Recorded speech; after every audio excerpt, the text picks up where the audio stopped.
Hey, everybody. I'm so happy to be with you all. Thank you guys for joining us on this live stream. My name is Lindsey Reiser, and I am one of the anchors of Candace Gibson and Lindsey Reiser Report on Saturday and Sunday mornings from 6 to 8 a.m. on MSNBC.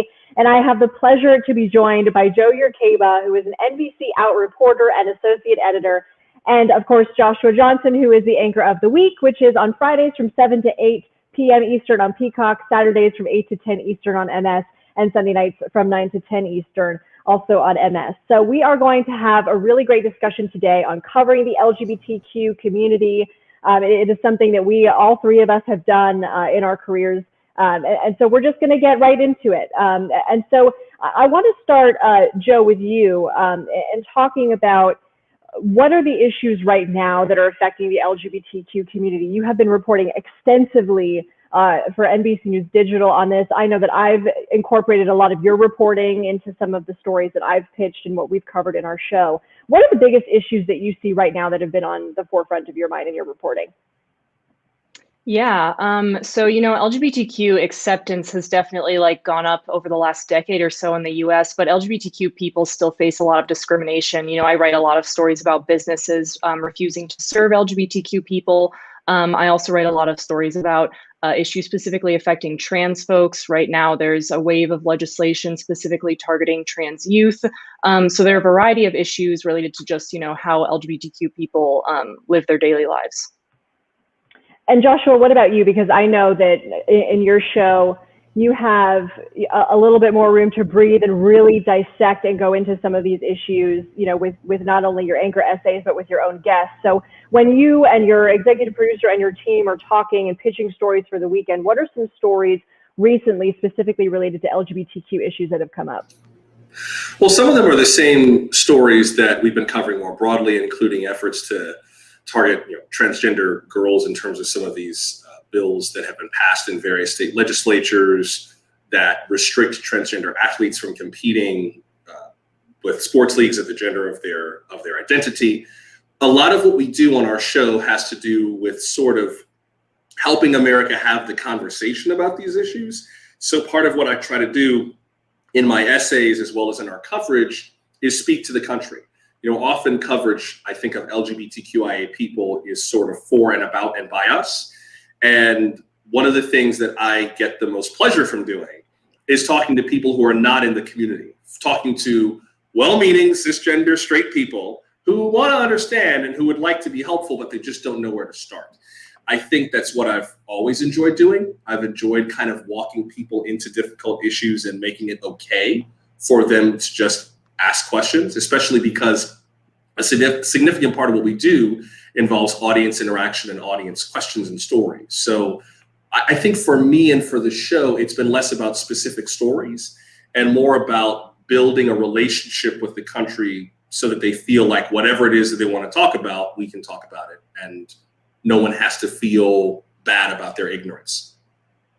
I think maybe in the beginning of my career, I might have been a little reluctant to report on these issues because it involves me and my life and how I live my life and my whole belief system. But I feel like now my worldview has changed in that, no, this is a perspective that I can bring to reporting. I wonder if you guys feel the same way and how you reconcile, objectivity, but the fact that we are a member of this community. And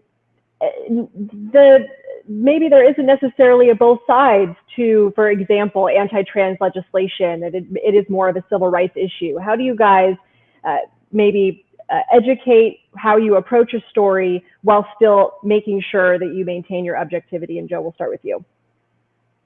Sure. Yeah. I think that for me specifically, when I approach these stories, I keep in mind, being trans, how I'm going to speak to someone. I'm not going to ask them invasive questions about their medical transition, for example. But I also keep in mind, the advocacy perspective, and I try to cover it from the sense of what is everyone saying. I don't do both sides in the sense of giving half of the story to folks who think that trans people don't exist, but I just try to convey that this is what sponsors of this legislation are saying, while also saying, for example, sponsors of legislation that would ban trans girls from competing on girls' sports teams can't name examples where that has actually caused a problem. And there's very little scientific evidence to say that they have a competitive advantage over cisgender girls. So that's kind of where I come from, is I try to make sure that I am presenting what everyone is saying about the topic, but I'm presenting it in a way that, shows what all the scientific evidence is saying and what the advocacy perspectives are, and also what America is thinking. A number of recent polls have shown that the majority of Americans oppose legislation targeting trans people, and I think that's also important context. Yeah, I mean, it's like any other story that we approach. It's about doing your homework and doing your research. Joshua, how do you approach stories like this and make sure that you're maintaining your journalistic credibility, but at the same time that your reporting will, stand up in 5-10 years and beyond? Yeah, well, I mean, I agree with what Jo said in terms of just, having sensitivity with the way that you talk to people who you interview, about knowing where reasonable boundary lines are, what to talk about, what things are inappropriate, what things are appropriate. So that's part of it. I think that when talking about an issue that involves discrimination or exclusion, the way that we talk about it will be different for the various sides of the story. So if we're talking about, these bills regarding trans girls in athletics, if I was going to talk to an athlete, a transgender girl who wants to compete in girl sports, we'll have one kind of conversation. If I want to talk to somebody who advocates this ban, it'll be a different kind of conversation. There'll be some common bonds where I'll try to get at what's important to each of these two characters in this story. And I use that very broadly, but it's kind of helpful in terms of the way that we think about life to view them as characters in a conflict where they both want something they can't mutually have. So what is this thing that's at the center of this? What is this really about? What is underlying this? If you support one of these bills, what would it mean to you for this bill to fail? What world don't you want to live in that allows these girls to compete together? If this bill passed, what would that mean to you? I think part of what talking about these issues involves is getting underneath what people say to what people mean and what people feel and what people want on both sides of that story, because it's much more relatable. And that helps me maintain my standing as a journalist. I've come to think less of myself as an objective journalist and more as a clinical journalist. And what I mean by that is, if I was a cancer researcher, I'm not objective about a cure, but I have to be clinical in the way that I look at my sample. If I don't just look at my sample and accept it for what it is, then the data means nothing. I, as a journalist, cannot be objective about homophobia. I'm gay. I don't want to be treated with disdain or discrimination. But I can have very clinical conversations with people regardless of what their points of view are. It doesn't require me to change my point of view. It just requires me to accept that this person is who they are at this moment. And my job is to understand what's going on there as deeply as possible. So whatever we do with that information is productive. That way I can hold on to my humanity, but also do the kind of journalism that I think is valuable to all kinds of people, regardless of where you stand on the issues. So I think one thing that you said that's so important, and it's for covering this community, it's for covering any story, is sometimes we get so deep into our research and into the micro that sometimes we need to take a step back and look at the big picture. And I'm learning so much also just at the end of the day, what would the effects be of something like this legislation passing, for example, and looking at not only their motive, but what they want to see out of it. But Joshua, on that note, what do you think is the why behind the laws that we're seeing right now, the bills being proposed that you and Jo have been reporting on? Because sometimes I know the LGBTQ community can feel like a political football. So what are you finding in your reporting that answers those really astute questions that you were asking? I think you used the right phrase of political football. And as Jo mentioned, there's not really any clear evidence. There's not really anything like a preponderance of evidence that this bill would solve a problem that actually exists. The best that I can tell is that this is an extension of some of the and I hate this term, but culture wars that are going on. I despise that term, but it's a term we all know, so I'll use it. It's kind of an extension of that culture war fight in terms of what kind of country are we going to be, which has been a big part of the national debate, right? Is, what does it mean for us to be a country that is more pluralistic? What does it mean for us to be a country that is going to be a majority minority country in our lifetimes? What does it mean for us to be a country that has, learned to embrace LGBTQIA people? What does that mean? Many Americans are ready for it. Some Americans are not. And I think that this is part of that pushback, not even so much about transgender athletes, as much as it is about the people who are saying, I am not ready for my America to change. I'm not ready to be part of a country that doesn't resemble the one that I grew up in. I'm not ready to be part of a country that doesn't feel familiar to me, whose values are different than what I grew up with, that doesn't feel like it belongs to me anymore, and that I don't feel like I'm in control of, that I don't feel like I'm driving. And I think anybody would feel a little seasick by the dramatic changes in the country if it was leaning in a direction that made you feel like you didn't belong anymore. Belonging is an important imperative. The problem is that this is being pursued at the expense of someone else's belonging. But the common theme of, does this country belong to me? Does this country welcome me? Is something I think people can relate to. And if we tell the story with those imperatives in mind, I think it makes it easier for people, in addition to just rank homophobia and transphobia, to understand what's under that. And if we can see what's underneath it and talk about that, then that might be the beginning of a useful conversation.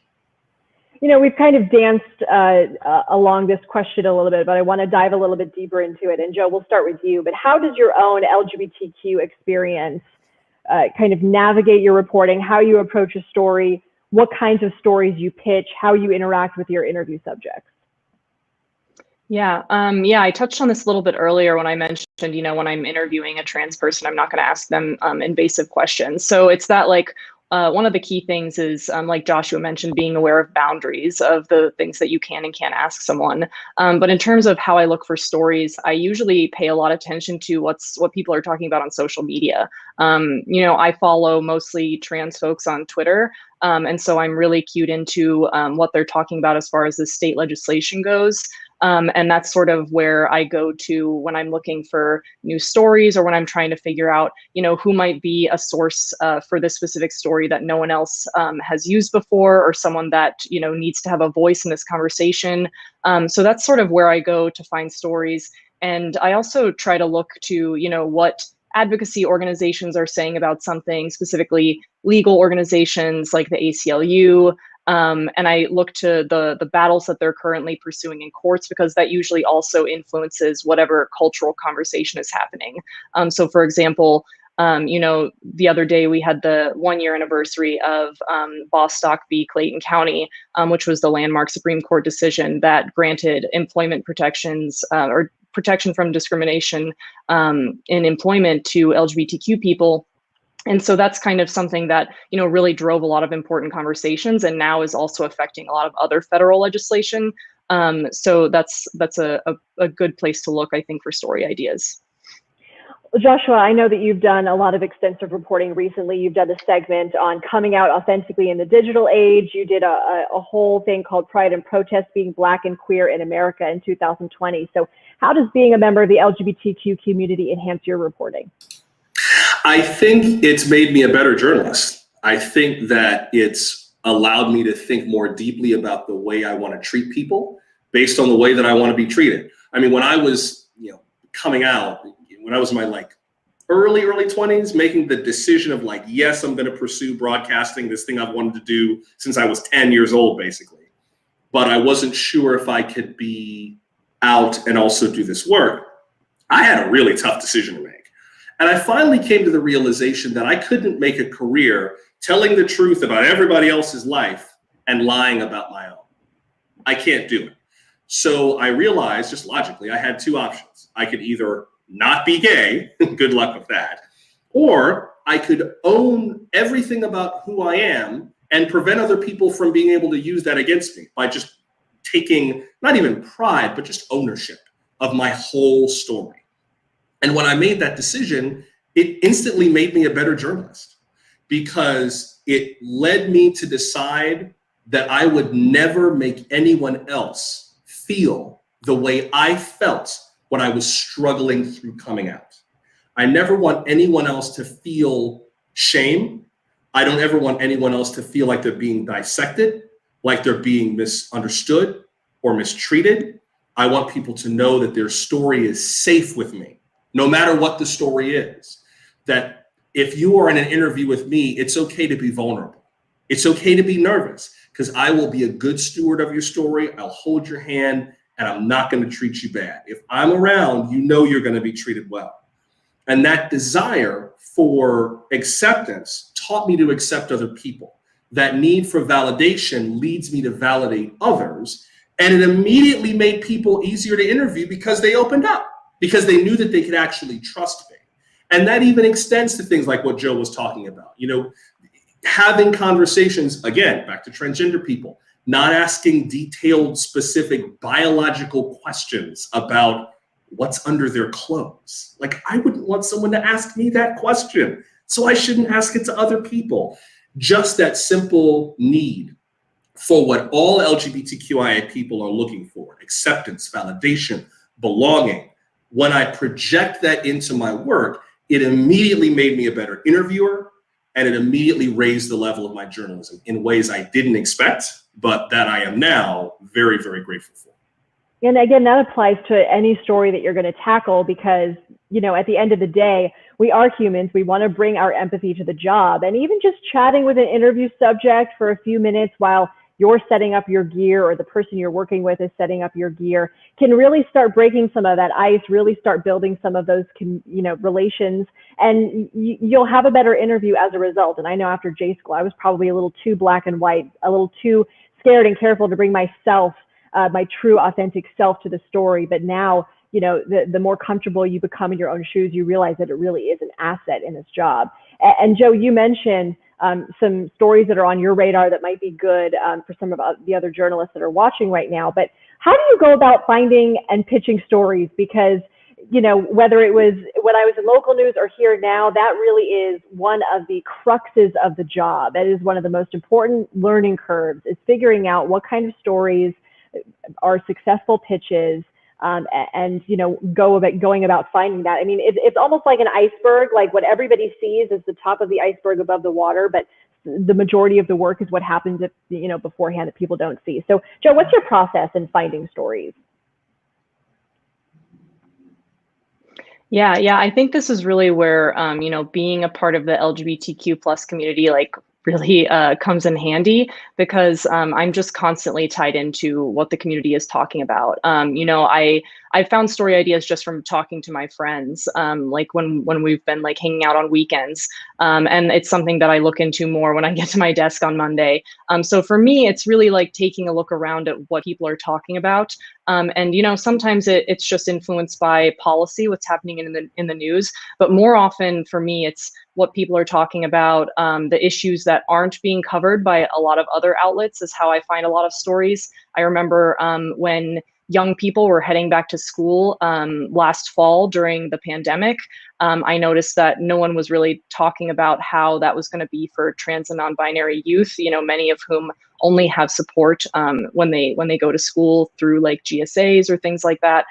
So that was a story that I ended up exploring. And so I think that that's like one of the key recommendations I have, is just like looking at what isn't being covered around you, talking to people that you know, getting on social media, looking to, you know, what people are saying there, and also looking to organizations like the National Center for Transgender Equality is where I go for a lot of up-to-date information about what's happening with like legislation across the country. So kind of looking at all those different resources and using them to your advantage. Yeah, as a journalist, you know, it's our job to enterprise, and part of that is having conversations, and the best story ideas that you get are going to be from your loved ones and your community. And, you know, there's message boards and, you know, Reddit, Facebook, all of those more kind of niche social community, social networking gatherings. So Joshua, I want to ask you, when you're thinking of stories that you're going to pitch for your show and what you want to cover, you know, when we think about what makes a good story, there's kind of just a vague description of, you know it when you see it, but is there anything else that you look for in, aha, that's a good story and I want to cover that in my show? I think one of the things that we don't always do well as journalists is remember that news stories have to be a story first. You need to have someone doing something for a reason. All of the elements of story are the same. Who is your character? What do they want and why? What are they willing to do to get it? And what will happen to them if they fail? It's the elements of a story that make it worth watching. I think too often we just say, this is an important issue and we're going to tell our audience about it, whether they want to hear it or not. I think this is important and we're going to talk about it. Okay, fine. But that's table stakes. That's just the beginning of a good story. You still have to make it watchable, readable, listenable. You have to make it something people want to engage with, because they don't have to. I am a very, very firm believer that it is not the audience's job to be interested. It's our job to be interesting, because there's no law that says you have to watch the news. There's no law that says you have to watch my show. You should watch my show, but there's no law.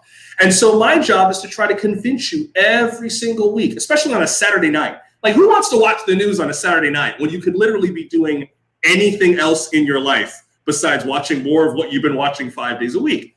So my job is to find a way to bring you back in, especially with tough subjects, to present it in a way that is serious but not grim, and in a way that is accessible to you no matter who you are. That's the challenge of it, is how are you going to tell this story? Or more to the point, how are you going to sell this story? I won't let you tell it until you can sell it. How are you going to promote this? What is your pitch? What's the promo? What's the lead? What are the first 10 seconds of this story going to sound like, look like, feel like? How are you going to hook me so that I want to stay for the rest of it? I think the rubber hits the road in terms of the storytelling, not just the news gathering. News gathering, we know you can do. If you're at this level, you can obviously gather news. Once you got it, what are you going to do with it? Once you got those ingredients, what are you going to put on the plate? That's the hard part, and that's what I tend to obsess over. Well, and Joshua, you are at the point in your career where you have a say in the stories that you guys cover. The show has your name on it, and you are able to, you know, not only do you have the wealth of knowledge that you have from previous jobs that you've had to know what a good story is, but, you know, you have some editorial control as well. But for journalists who are just starting out, I know in my local newsrooms, we didn't have beats, but you can maybe sort of, you know, come up with some sourcing and start pitching similar stories that even if you're a general assignment reporter, you can maybe sort of, this is your beat, you know, the police beat or the housing beat. What would your advice be on how journalists can start on the LGBTQIA+ beat? I think the first thing that you can do if you want to start reporting on this more ably, there are organizations like the National Lesbian and Gay Journalists Association, NLGJA, that will also do training. They have resources. They have a style book. And for those of you watching who are new to journalism, a style book is basically kind of a guidebook for journalists. It includes things like, you know, when you use somebody's title and they're a captain, we abbreviate it as CPT period. It could be any of those things, all the way down to when a child is part of a crime and they're under the age of consent, we don't use their name, you know, in the story. Or if someone has died in a news story, we don't release their name until the family's been notified. Things like that are in a style book. And so the NLGJA style book is a good place to look and just see how many of the things that are in that book you're aware of. How many of these kinds of nuances to covering the community are even on your radar. That might give you a sense of what you should start to learn about. From there, there might be resources where you live or stories in, you know, your local publications or the news sources you read that you might read differently once you see how an organization like NLGJA suggests they should be covered. And just noticing those differences, noticing where the light bulb begins to go off for you, might be a good first step. So Jo, we'll pose that question to you now. I mean, I know NBC is an amazing organization and they have a lot of beats and they do have beat reporters, but maybe people who are watching don't work in a newsroom where they do have beats. what would be your recommendation for people who really want to maybe be where you are, or at least just cover these issues more routinely in their day-to-day? Yeah, I would. My first advice would be to read a lot. Find other LGBTQ plus journalists and read their work all the time. I think that I am where I am in part because I spend so much time reading other great journalists' work. For example, Caitlin Burns is a great trans reporter.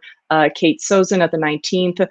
So I think that reading other people's work first is really important so you can be informed. And I think, like Joshua mentioned, also going to these organizations like NLGJA, and for me, the Transgender Journalists Association is a great way to get started, because they have resources on where you can look for stories. You can reach out to some of their members if you're looking for advice. They also have a style book, and it has appropriate language to use when talking to and about trans people.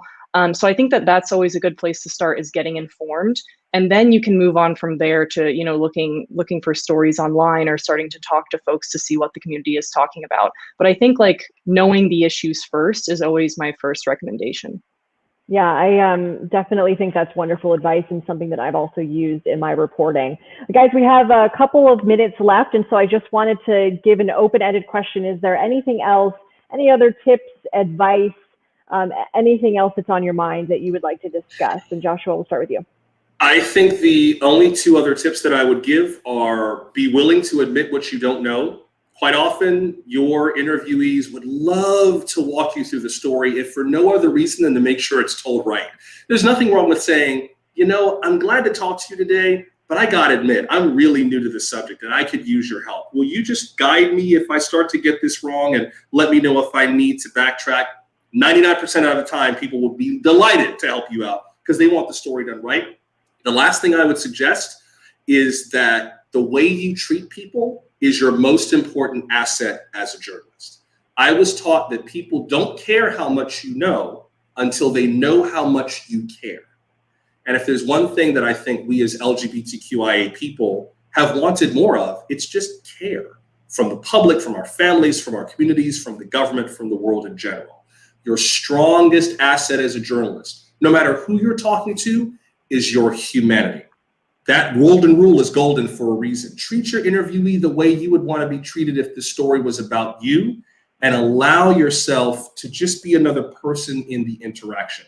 You'd be amazed how far you get if you just treat people the way you would like to be treated. I think as journalists, we are so afraid to admit what we don't know, because we have to almost be like trivia experts, right? We have to know a little bit about everything, it feels like. And so I have always found that when I am honest and upfront and transparent, hey, I don't understand this. Can you explain it to me? Even sometimes if you do understand it, but maybe you need a better way to explain it, maybe to distill it a little bit better. I'm never afraid to ask those questions. I mean, maybe at first you swallow the ego a little bit, but I always think that people appreciate that. They're the expert, you're the guest and the visitor. But Jo, any final thoughts or tips from you? I think that my tip would be, to kind of, whenever you're interviewing someone who's LGBTQ plus, really take their lead, particularly if it's a trans person. I think it's always important to ask them what language is appropriate. Ask what your source's pronouns are. Every single time I do an interview, I ask what pronouns someone uses, and I do that regularly. So I think that really just being aware of what language is appropriate is important. And also, if you don't know, like Joshua said, you ask. And so I think people come to me all the time and they say, for example, oh, this person uses both she and they pronouns. Which should I use in the story? And I say, you should ask your source that question, and they will give you what they would prefer. And so I think that that's really my go-to advice for people, is that when you're working on these stories, follow your source's lead and understand that they're the expert in their own personal experience. And as long as you're defaulting to them, you're going to authentically tell their story. Well, you guys, we're going to wrap it up for today, but I just want everybody who's watching and listening to know that we are all on Twitter. You can interact with us. If there was anything that we didn't cover today, I'm sure all of us would be happy to chat with you after this live stream if there are any looming questions. But be sure to check out Jo's reporting, Joshua's show, my show as well. But thank you guys so much for watching. And this has been really fun and enlightening. And like I said, find us on Twitter after if you guys have any other questions. But we'll wrap it up for today.